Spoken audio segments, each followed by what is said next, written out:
What's good, everybody? Andrea and Britt here for a special mini episode of What's Good Games to talk all things Diablo 4. So Blizzard gave Brittany and I the incredible opportunity to get hands-on time with a special preview build of the upcoming RPG that is my most anticipated game of 2023. And we were both thrilled to check out the game. Brittany, you are playing on Xbox? Correct. And I am playing on PS5, so you're playing on Series X, I assume? Correct.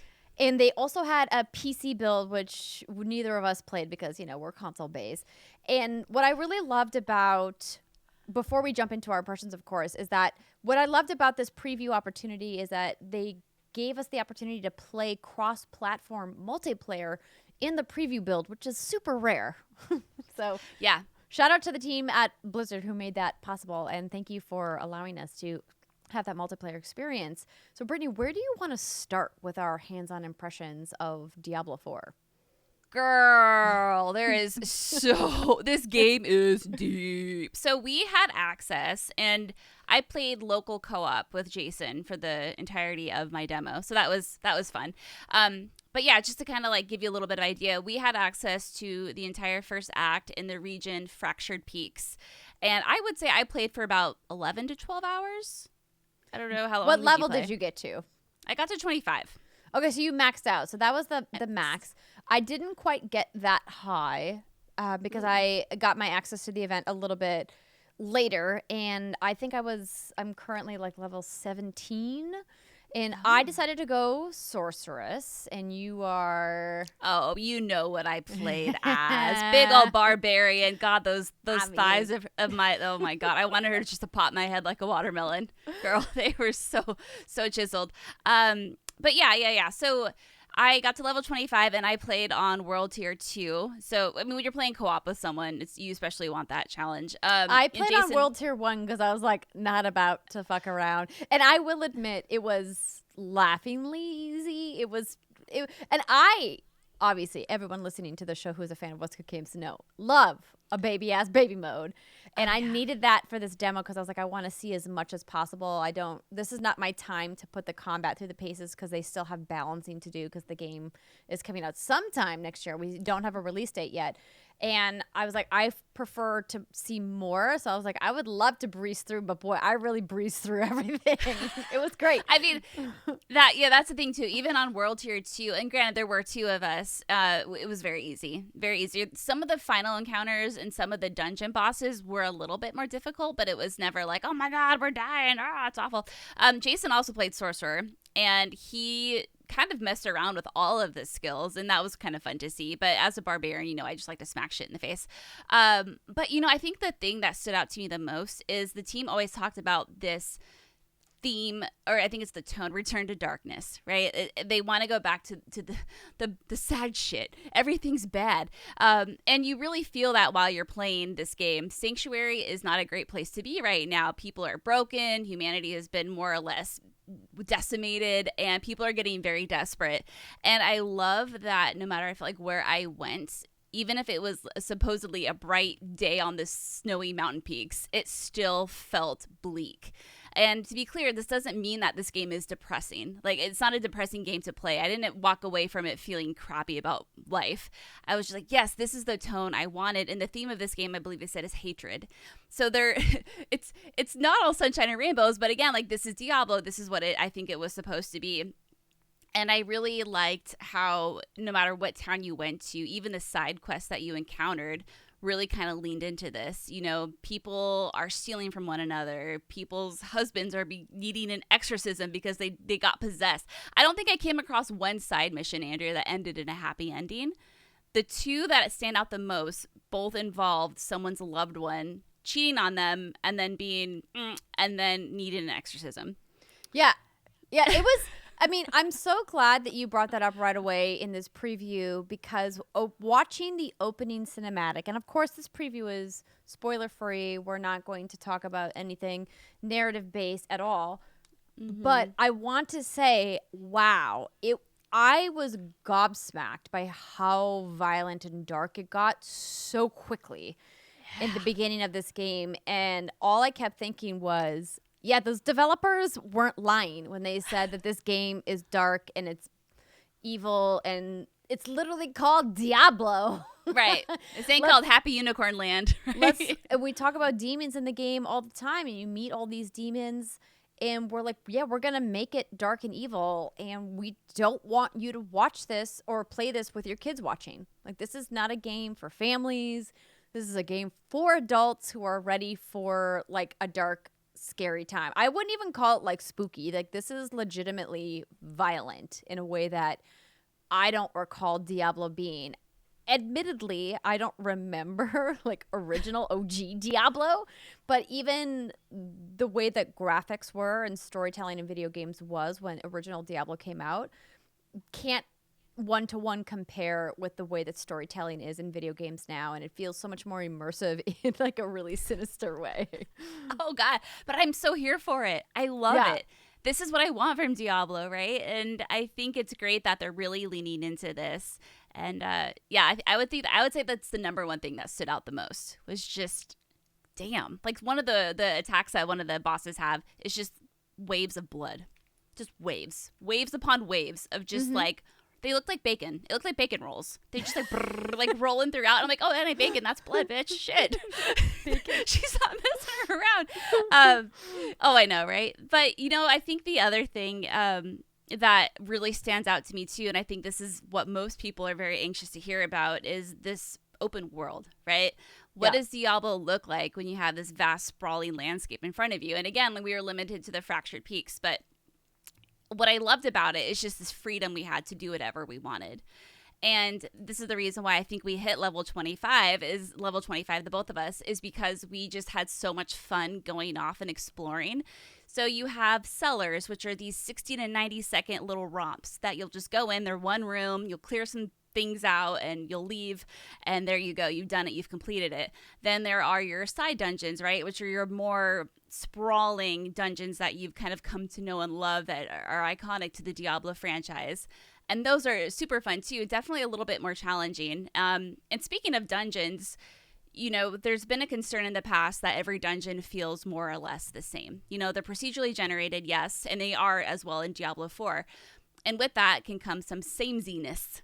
But what I loved during one of the developer Q&As that they talked on, because there's a dungeon producer on the episode, Ash, Sweet Ring, a lovely, lovely human.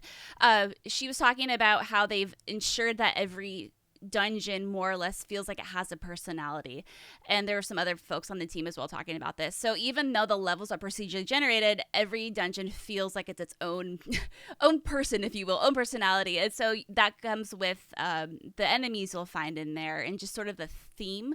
And as well, there's going to be different objectives, and I believe it was her who said that she thinks we'll be pleasantly surprised by the amount of varied objectives you can find in each dungeon. And the ones that I came across, I was like, yeah, like I can see that. Sometimes it was destroy 3 skeleton constructs, or it was go here and wipe out this enemy. But I don't think I came across any that felt too samesies. And for me, that was awesome because I love the dungeon crawls. There's also a ton more to do in the open world. You have strongholds, which are kind of what you'd expect. They're these areas that need to be liberated. And if you do liberate them, they turn into friendly locations, kind of like what we're used to seeing, right, in other games. But then, you'll have a new safe haven and a new fast travel spot, and you'll maybe unlock new dungeons and quests there as well. So we never ran out of stuff to do, and it was fun. It was just, you never knew what you're going to come across. I feel like there was a perfect balance of, you can run around, you'll have maybe 10 to 15 seconds of quiet, take in the scenery if you want, but maybe you'll come across a side quest, or you'll come across an event, which, Andrea, I'd love to hear what you thought about the events, or you'll come across a stronghold or enemies or an altar of Lilith or something. There was always stuff happening, and it felt like the great balance. I love that it felt like the world was more alive than we've ever seen in Diablo. And I'm trying to balance my enthusiasm for all the changes that they've made in Diablo to just basic tenets of the action adventure genre that we've come to expect at this point in time. And I think that that's important to remember, that Diablo as a franchise has just been around for so long, and it's actually been quite a while since Diablo 3 actually came out, to just remind ourselves like, oh, yeah, it's great that they have like these live instances, but this is something that we've seen in other games for quite a few years now. And so like I'm trying to to like the professional in me is trying to be like, well, just balance the fact that they're just putting in things that everybody else is doing. And while it's great that it's in Diablo, it's not like they're doing something like crazy new and innovative, but it's new for Diablo. And I think that's what makes it exciting. And I don't want to just also artificially tamp out my enthusiasm, because I'm very excited about this game and everything I played was so fun. But the thing that really stood out to me in my, kind of like early impressions from the very beginning of the game was that it immediately felt so much more immersive, because they take time to do these zoom in cinematic moments with NPCs and side quest characters that they never did previously in the franchise. I think I played through all of Diablo 3, and I could maybe tell you a handful of the side quests and random characters. I barely remember the major plot points of that game. Girl, that was like 20 years ago. Yeah, I mean, but I like not that long ago I did Eternal Collection stuff on my Switch, but like a lot of people don't play Diablo for the deep narrative, though there is clearly a ton of narrative work in the game.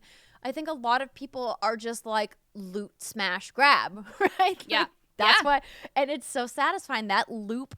Very few games do it as well as Diablo, and I would think that there'd be a great debate to see who does it better. And they make it so satisfying in this game, but I love that they took the attention to detail to say, hey, these characters that we create matter, these actors that we employ to voice these characters matter, these stories matter. Let's spend some more time focusing on these stories, even if that extra time is literally just a few seconds of like a close zoom in, so you can see the NPC's face while you're talking to them, and they're not just like crucial.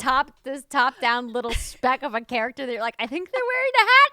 I can't really tell because Is they're kind that of their hair? No, I think that's a really good point, and that's something that I also asked to the team. I said, would you say this is the most cinematic Diablo to date? And they're like, absolutely. And I agree with that, because it does add so much to this world and so much to the story and the narrative. And of course, every team is going to say this is our best narrative so far. I mean, you can't say, oh, it's our second best narrative, but exactly. It is what it is. But what I also love about the story too is how it's non-linear this time around. So you have three acts, right? Act 1, Act 2, Act 3. And you can complete these acts in any way you want. You can jump straight to Act 3, then hop back to Act 1, do some stuff from Act 2, jump all around, do whatever you want. Obviously, everything will have to be done by the time you finish the story, but the ability just to do what you want, I think, is really cool. And like you were saying earlier, this isn't necessarily a new game mechanic, right? We've seen this in other RPGs before. But I think what stands out is, while we've seen this done before, it's hard to see it done well. Sometimes certain games, I think if Ubisoft games, for example, have these huge sprawling worlds and it's like stronghold, this, and it just still feels so bloated and so much. And now, granted, we've only played through one region, but to me, it felt like the perfect balance. In the entire region of Fractured Peaks, there was only 3 strongholds. Now, granted, I don't know if that's because we had an early access, but to me, that felt like the perfect amount. It didn't feel like it was being shoved down my throat, right? It was like, you can tackle this if you want. But there was over 20 dungeons.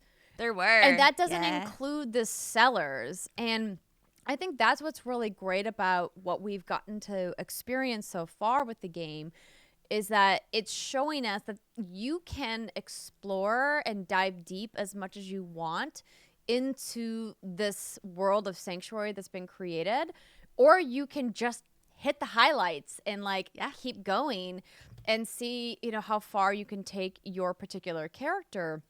Obviously, the more that you explore, the more loot you get and the more powerful you become. And we all know, end game Diablo is bonkers. Where the real game begins. is bonkers. And they did give us a tiny little preview of what's to come, end game, which we'll talk about in just a little bit. But I think what's really wonderful about the way that they onboard is that not only do they give you this balance of like, hey, if you want to go for the stronghold, you can. But I'm so glad that you touched on the exploration of the game because that's something that really hasn't been a focus in Diablo games previously. This idea of, hey, you can actually just go like run around and find stuff. I mean, obviously, you could have done that in other Diablos, and obviously many people did, but there wasn't an emphasis, I don't think, on the intentionality of design from the team, that the way that they seem to be really kind of pushing on us now.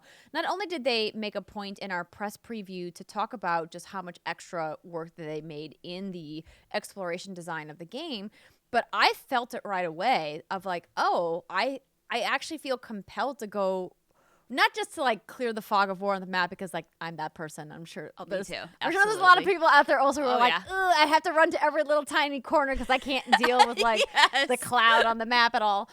But like it feels like those decisions are now like rewarded with things to find that actually have impact on your character progression instead of just like, oh, I feel better now that the map is clear. I didn't get anything out of that. Did I waste time? I don't think that I would use the word waste, but you know, did I accomplish anything with this? Yeah, no, you're totally right. I want to bring up on this note the regional menu, the regional objective menu. So when you're in your map, you can push. I was playing on Xbox, so it was Y, and it brings up this super awesome, handy dandy menu that shows you just how much of the side stuff you've done. It'll say, okay, fractured peaks, like 0 out of 3 strongholds, or like 2 out of 24 dungeons, or whatnot. And every time you complete one of these quests, or it's even discovering a new area or finding a new waypoint, you earn renown. And after you've accrued enough renown, and there's several tiers to this, you earn bonus XP. And I don't know if every tier gives you this, but you will earn a bonus skill point that not only is good for your current character, but any character that's on your account. And that was really compelling in itself. And I loved bringing up that menu and looking at it and being like, okay, so like how many more of these things do I have? And I wish we had more time with the demo because I would have the build rather, because I would just have loved to just explore and find those things and just knock them off the list, because that in alone is so satisfying because you feel rewarded, to your point. There's also it's called the Codex of Power. And I'm going to do my best to explain it. But essentially, every time you finish a side dungeon, you unlock a little entry in this Codex of Power. And these are individual legendary traits that you can eventually apply to your weapons. And they vary by class. So maybe if it's like if I unlock a trait specific to Barbarian, for example, I can imprint that on any weapon I want at some point in the game. And so you finish these side dungeons, and they're not like an insignificant amount of time to tackle. Not only do you get a badass boss at the end, you get a chest, you find all sorts of fun loot, you get procedurally generated dungeons and whatnot, then you get an actual permanent buff of sorts that you might be able to apply to your characters down the line.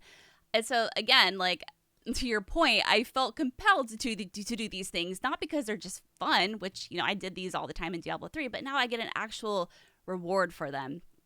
And that is just really satisfying in itself. So, the game loop is intensely addictive. Yeah, intensely addictive is the right word. I found myself playing the demo. Like I would get done like doing the dishes and putting the baby to bed and being like, oh, but I could like go play more Diablo, or I could go to bed.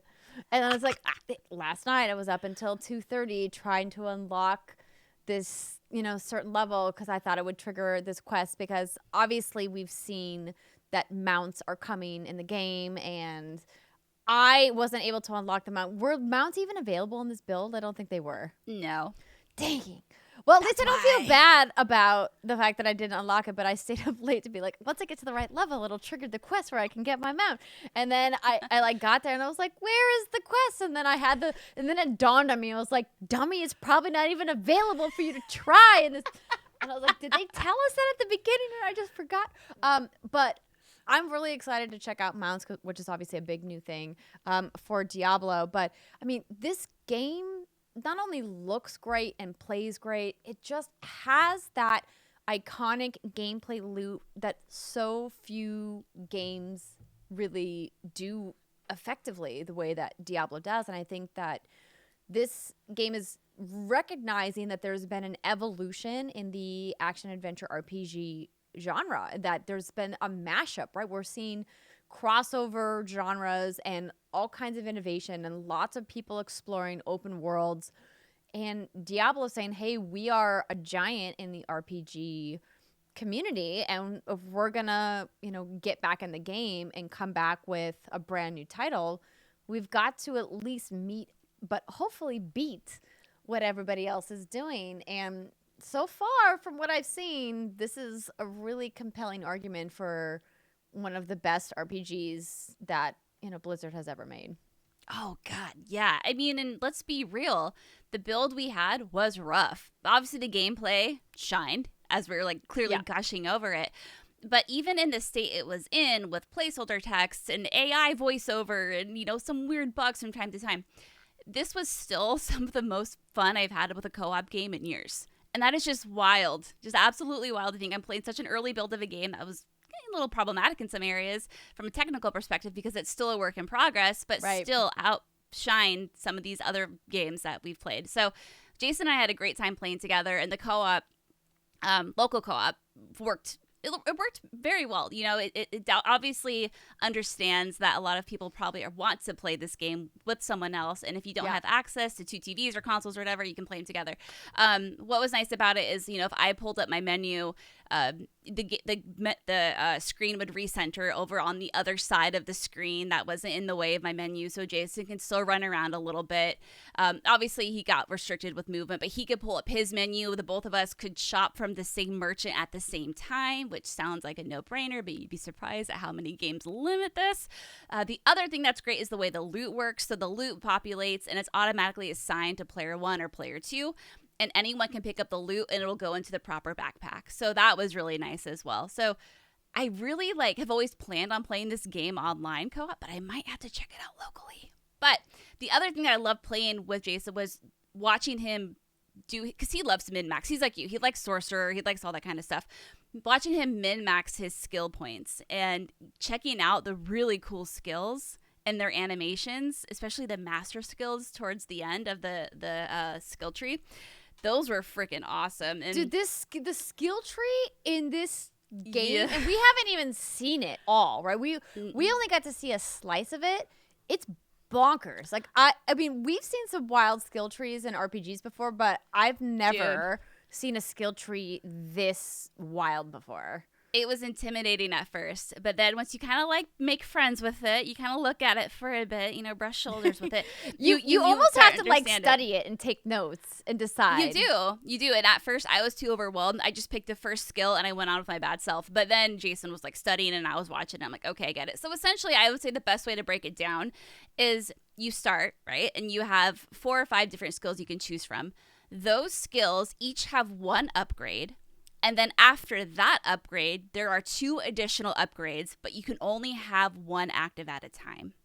So there's a lot of branching paths here and a lot of ways to create very unique builds. But I think I know this is great. This is what we want, a feeling of agency, that this character is the one that we created ourselves. There's fewer pet peeves of mine in this world in an RPG when I feel like I can play a game, put my heart and soul into it, but there's someone right next to me that has the exact same build. World of Warcraft suffered from this greatly, and that's ultimately why I fizzled on it, is I felt like I had no control over my character. I feel like everyone else had the same one. Oh, that will not be a problem in this game. And we haven't even talked about the Paragon board, which unlocks at level 50, which is more of a stat-based a skill leveling up or whatever, stat-based progression system, I should say, that doesn't even unlock until level 50. And then you have the Codex of Power that I mentioned earlier. And then you have all your legendary weapons, which, and I quote, break all of the rules according to the developers of this game.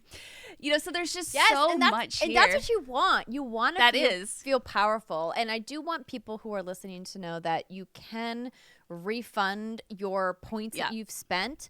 I do think it was an unnecessary ad for them to make it a gold cost to reslot the points. I'm like, why? Right. This game is so complicated and there's so many different progression systems at work. Why not just make it free? And there's so many different things to choose from. You're never going to know what kind of skill you want or how it's actually going to work, especially if you're using some of the more magic-based classes and you're like, I don't know what the real difference is going to be between like the frost, the lightning, the fire, like the spells. Like I just was that was like the one thing that when I saw that, I was like, oh, there's like a reslot cost. I was like, that's an antiquated mechanic that we can just get rid of. RPGs, if you are a developer who makes RPGs, just get rid of it. Don't make people pay any kind of in-game currency to change their skill point loadout. Just let them buy their skills and respec them if they want. Who cares? Yeah, I'm right there with you. It's kind of confusing at first because the earlier you are into your tree, to respec in the beginning will cost 0. But as you progress, it does cost more and more. And during one of the interviews with Rod Ferguson and Joe Shelley, they talked about that. And they said, you might get to a point where you're level 90 because the max level is 100. And then when you get to that point, is it going to be worth the hassle of going back, or are you just going to want to re-roll a new character? And no, that's a lot of work to re-roll a new character. Well, it is. And I want to make this clear, too. They did say, though, like, because I think a lot of folks like to play for the end game. So if you do finish the campaign with one character on your account and you do decide to roll a new character, you can skip the entire campaign and move right into endgame, which is good.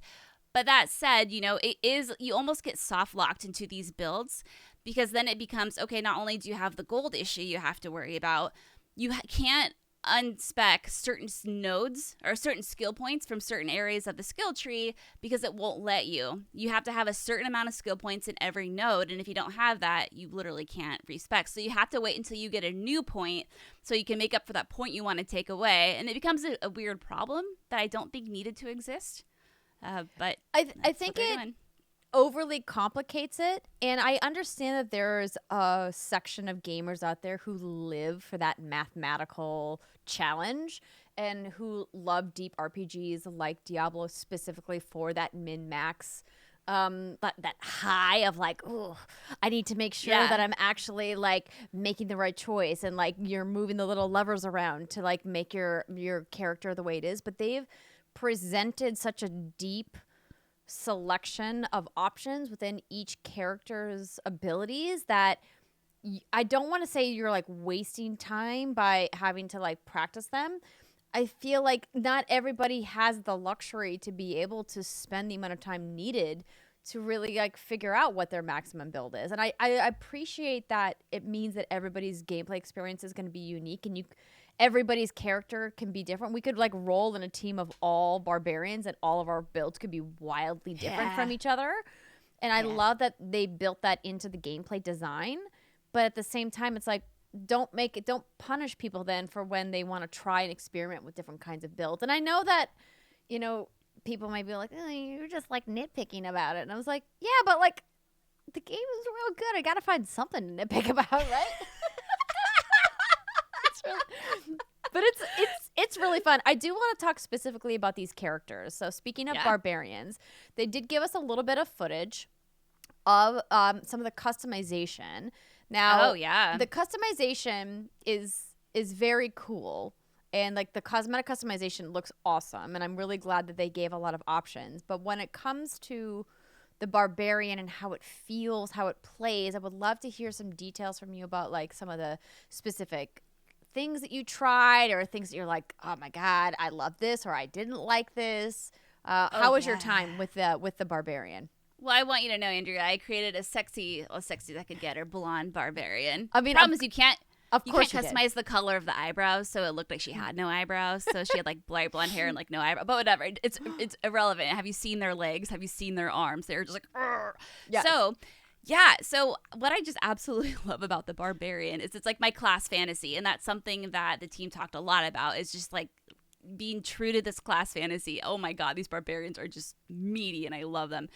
So I have, my skills that I love to use with my barbarian. First and foremost, I love the shouts. I think it's called Shout and War Cry. I can't remember exactly, but it's one that increases your damage output. There's one that increases your speed and your resource generation, which is like your mana or your fury. And this complements Jason's playstyle very well because he is a glass cannon, which I love but I hate because he's always like, help me. And I'm like, get good, sir. No, he's really good glass cannon. But, in the beginning, he's weak as hell and he has to like stay back and it's a whole thing. But I always have my shouts. And when you're playing in co-op, the map is generally relatively zoomed out because it has to accommodate both players when you're playing local. But there is an option to zoom in. And so what I like to do is zoom in on my barbarian and watch your animations as I did everything. So when it comes to the shouts, they're so well animated. Like she trembles and she like quivers. I'm like, fuck yeah, girl, get into it. And they just looked really good and they feel good. I also loved using the whirlwind. That is like my iconic go-to. I call it the spinny, spinny, doom, doom. And I just go in circles. Wait, hold on. The spinny, spinny, doom, doom? Yes. So my whirlwind. You and Jason rolling around, you're like, watch out, I'm going to throw my spinny, spinny, doom, doom. Literally, yes. Fuck yes, I love it. Literally, yes. Jason's like, use your spinny, spinny, doom, doom. I'm like, I got it, you glass mage, weak ass. I got you. And I spinny, spinny, doom, doom. And I love doing that. I loved upgrading it so it caused bleed damage, which was, pretty fun. Yeah. What was my other? I liked using Rend usually, but, and I don't know if it's because the zoom was out, but, it just wasn't exciting to use, so I stopped using that. I tried Leap, which was kind of chaotic because I feel like she just kind of leaped in any which way direction. So I'd have a horde of enemies like in front of me and I would like, leap girl, and it's crazy that someone so muscular can jump so far. But she did. But she would jump right over them and then she would like smash the ground in front of her, but there's no enemies. And I'm like, okay, well clearly I don't have the accuracy for this, so I stopped using that. So towards the end, I just used most of my skill points in Spinny Spinny Doom Doom, my shouts, and then I think it's called Call of the Ancients, where you call down 3 barbarian warriors that help you in combat. But just like I felt like when I was walking, when I was her, I just felt so powerful, like a force to be reckoned with. And it was fun playing alongside Jason's Sorcerer because, the Sorcerers are just kind of like these lean, little like muscular, humans, if you will. And I looked like a brick shit house sitting next to him. Slender, I guess. Well, you don't have to be. You can pick a different. You can pick a different body type, but I'm just saying, at one point we stripped both of our characters because that's what you do. And like his sorcerer was, lean and muscular, but man, like I said, I looked like a mountain. I had all these 4 badass weapons strapped to my back, and he's like carrying around like a little book in his hand. And I'm like, who would you rather have on your side? The object for your magic is important, and I'm going to tell you how tanky I made my mage in just a minute. I'm just saying, if I walked in with traps the size of bookshelves, and I, have these 4 weapons strapped on my back, and I'm like, brr, brr, brr, brr, brr, and then like you walk in with a little cross floating above your hand. Like You'd be scared. You'd be like, what's that cross do? Are you going to hex me? I would throw holy water on your ass, and you would shrivel and writhe, and then I would run, and it would be fine. Wait, but no, Barbarian felt great. Team? What happened? Are we? We kind of just turned into a PvP match, and I don't know how this happened. Let's save Sanctuary together. We haven't even talked about them yet. We haven't. But no, she felt really good, very weighty, very powerful, and again, it leans into this class fantasy that, and talking about cosmetics and whatnot, you cannot change the body type of your characters because, again, like class fantasy, I guess the necromancer just looks like a shriveled piece of crap because necromancer probably not eating healthy. You can choose between like a femme or more masculine type, but you can't. You're right. You can't you don't have full customization of the body type. Can't, I didn't make that clear with my comment from before. Yeah. No. Yeah. But anyway, felt good. Felt great. I loved her. I want to be her, but I'm sad she's gone forever. Well, part of the cost of doing business, as it were. I absolutely loved my time as sorceress, and I didn't think I was because I was going to go rogue. So I should make it clear to people that Brittany and I did not have access to the druid class or the necromancer class. They were not part of this build. We could only choose between rogue, sorcerer, and barbarian. So I I frequently pick a rogue class in RPGs like this, but usually I want to pick like a rogue mage hybrid. And so when I had to choose between, I was like, no, I gotta go magic. I need to like live my pyromancer fantasy. Yeah. And I was impressed by the sheer diversity of skills available from the get-go.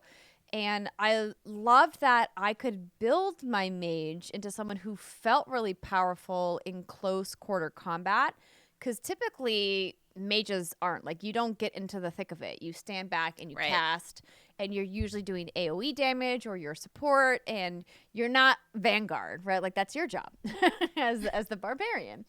And I was really impressed that I felt like I was powerful enough, and admittedly, don't forget, I was on the lower difficulty world tier, so that might have had something to do with it. But I really loved the idea that I could like build out my sorcerer to be somebody who felt like I could hold my own if I spec'd my points in specific ways. So if you guys are listening to this and not watching at youtube.com/withgoodgames, I've been tossing up some gameplay clips that have been provided to us by Activision Blizzard, because we weren't allowed to record any of the gameplay because there was some wild watermarking on the footage we haven't even talked about. And so this is all provided footage, and this is some sorcerer combat that they provided to me. But I wanted to try out different abilities, and it's tough because as the sorcerer class, you have all of these different branches that are like, okay, so there's ice magic, lightning magic, fire magic, and not poison magic. There was another one that I'm having trouble thinking of off the top of my head, but yeah, I can't recall. I started off with like, okay, I'm going to do a firebolt as like my basic attack. So you can do 2 basic attacks. I guess technically you can do more basic attacks. And your basic attacks don't cost any mana, which is obviously awesome because, mana is a finite resource. And sometimes it's tough when you're like, I need to attack something and I have no mana. Oh, man. And then I ended up picking a couple heavy hitting spells. One of them was an offensive spell with ice shards, and then one of them was a defensive spell with that was essentially like a fire shield. So when I activated it, it put this bubble around me that was like a fire globe. It was like I was running around in a snow globe, but it was fire. Dude, that's amazing. And it was awesome because it made me invincible while it was active. And what I loved about that is that it made me feel like while I was playing solo, because I played all of my time solo. I did have a couple people reach out about trying to coordinate like a multiplayer session, and with my schedule with the baby, it just didn't work out. But so I played all of my time solo.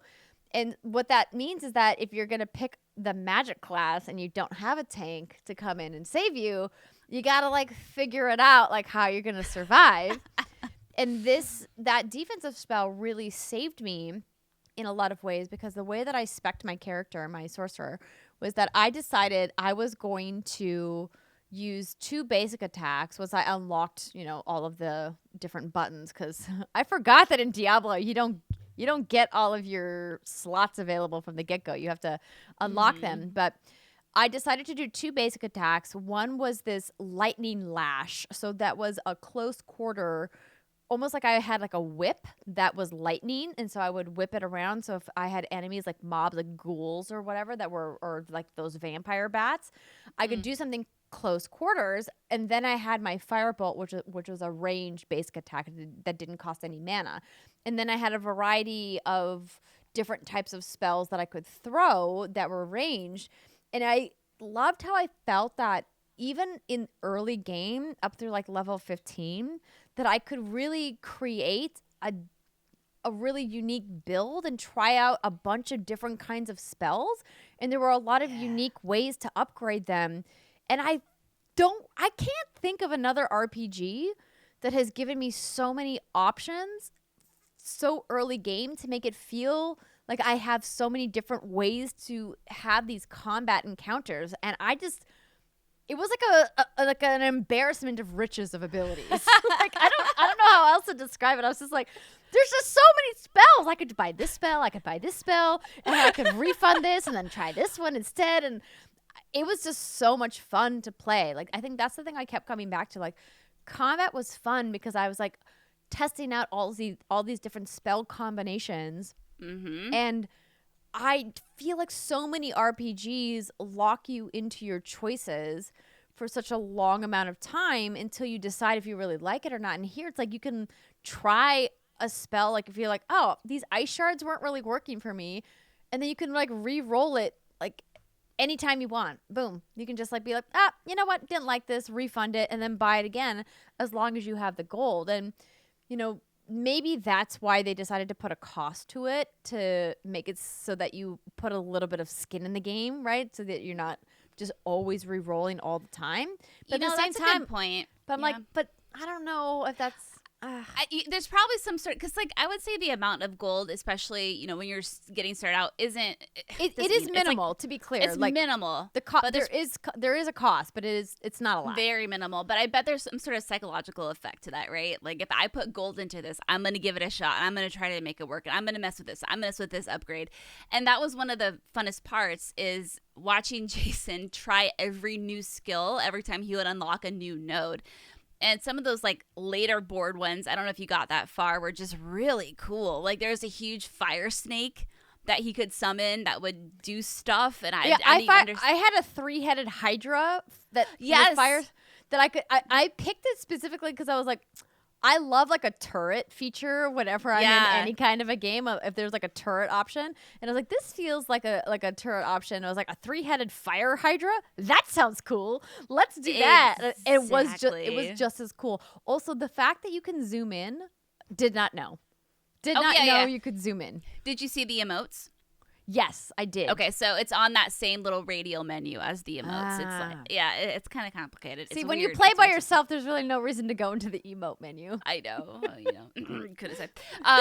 You know, and what's interesting too is the team was pretty frank with us during a Q&A. They said the point of the skill tree is just to simply introduce the players to their characters, to quote, sell them that class fantasy.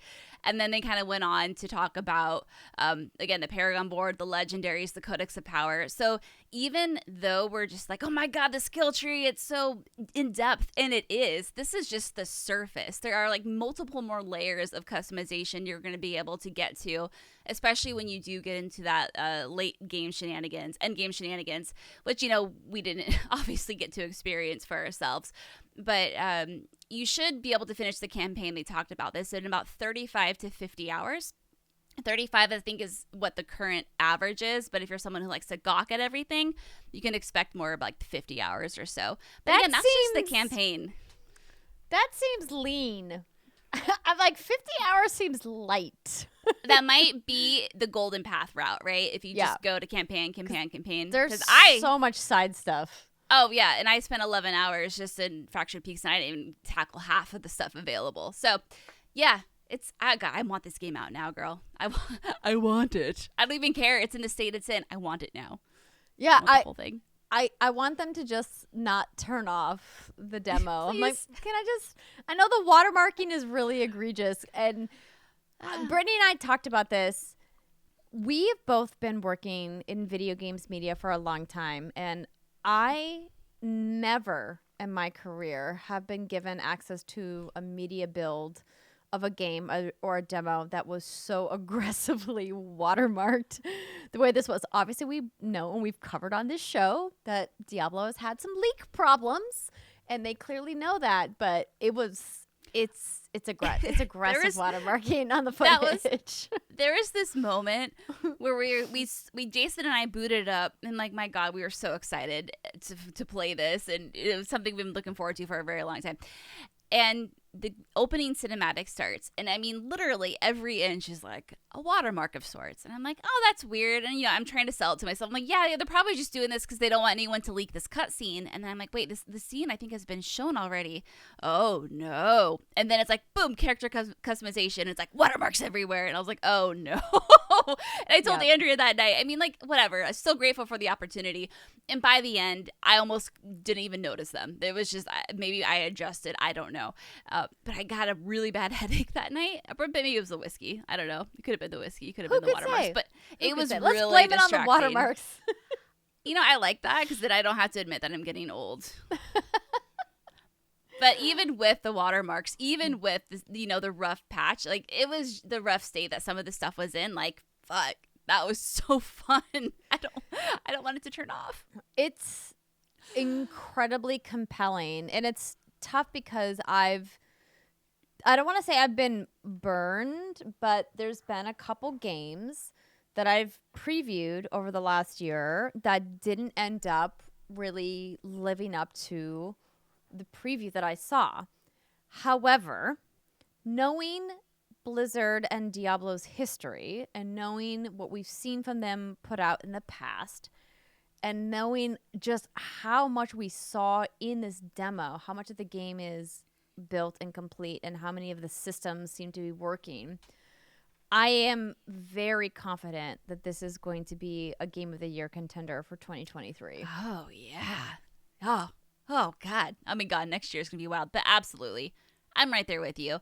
And, it's been how long since Diablo 3 came out? 6 years? 7? Let's see. Diablo 3 first released in... No. It's been longer than 6 years, my friend. May 15th, 2012. Oh, fuck. It's been a cool decade since that game came out. Wow, that's wild. Okay. Yeah, sure. I knew that. I was just testing Andrea's prowess. Yeah, and we talk about this a lot on the show. I mean, I know I've said it several times, like knowing Diablo's like Diablo, and I know flattery, what's that? What's that quote? Imitation is the best form of whatever the fuck it is. I don't know. Get poetic with it. There have been a lot of games that have come out since then. Often imitated, never duplicated. Thank you. Since Diablo 3, right? And I appreciate how many games try to replicate it and put their own spin on it. I'm not saying they shouldn't even try.